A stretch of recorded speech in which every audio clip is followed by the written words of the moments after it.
Today's video, we're going to continue to look at how one of the best ball strikers in the game manipulates his weight and pressure movements in the downswing. That's going to help you produce more crisp, tour-like iron shots.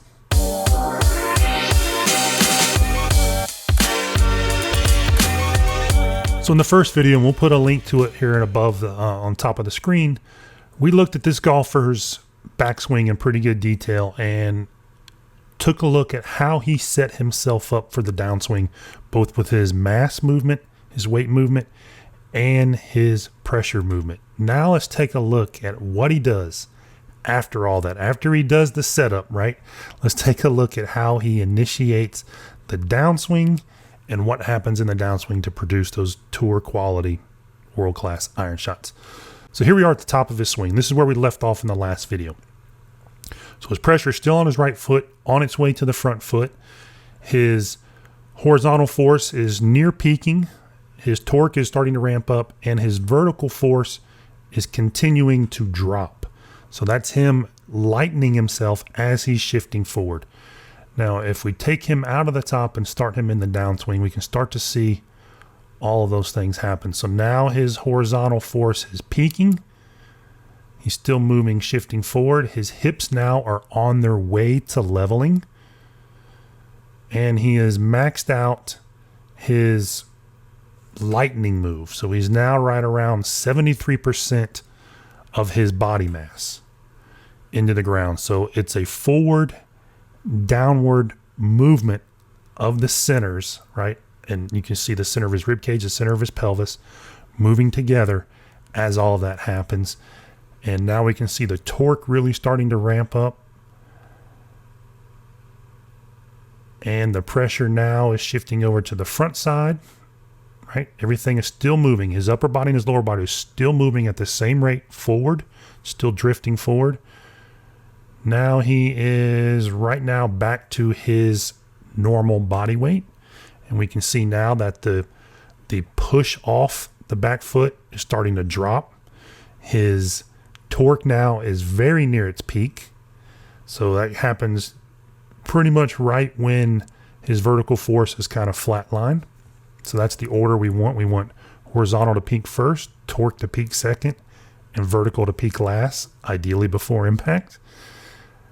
And we get him to right here. So that's left arm parallel. So we can see a large amount of movement with all of these forces going from left arm parallel in the backswing to now left arm parallel right here in the downswing. So now he's 72% on his front foot. And we can see how much more pressure now is underneath his front foot compared to his back foot.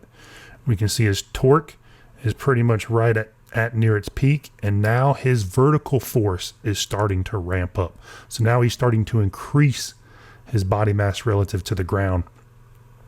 And it's something that we see with great ball strikers. They position themselves by lightening as they drift forward to prepare to catch that fall forward, so to speak, with this vertical force spike into the ground.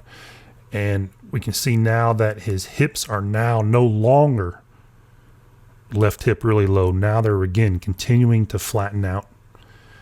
And then if we scroll him down, we can see his hips start to level out somewhere around where the hands get right around that kind of center of the hip point. And that's what we see with great ball strikers all the time. Now his vertical force is there. It's near peaked. Excuse me, his torque is near peak. Now his vertical force is about to peak right there. So right around shaft parallel, which gives him enough time to take advantage of that relative to club head speed. His hips are just past level now. And we can see at left arm parallel, he was 72% on his front foot. That's only shifted forward 7% more. So this golfer has really stabilized himself. And again, it's very easy to play out of the center of the club face when that pressure movement is stable from left arm parallel to impact. And we can see him doing that beautifully right here. So everything's working as it should. Comes into the ball. Only moved his pressure 8% forward from left arm parallel to impact. We can see how that's stabilized by that center pressure ball kind of dropping straight into his right heel. We can see his torque now starting to decline, his horizontal force is now pushing away from the target. So that's how he's stabilizing all that. There's a push away from the target, and his vertical force is starting to lessen. And then we bring him through the strike. We can see all of that stuff kind of continuing to happen. So this is what great ball strikers do that we've seen, that we've measured, and we've been fortunate to measure a lot of them. They get their pressure left early, which would be right here, left arm parallel, 72%. All their forces are already on their way to peaking. And then they come down into the ball with very quiet lateral movement, and you can see the forces behind, I should say the forces causing that very quiet lateral movement here, with the vertical starting to spike and the horizontal starting to go into the negative. And that's really what we're after when we're working with our amateurs. We're getting them to the left side early. We're showing them how to drift forward, lighten themselves so they can take advantage of all these forces, all these great speed producers late in the golf swing, rather than trying to just push forward late in the golf swing. It does wonders for your centerness of impact, does wonders for your club head speed, and it's really a great way to play golf, and it's what the best players in the world do.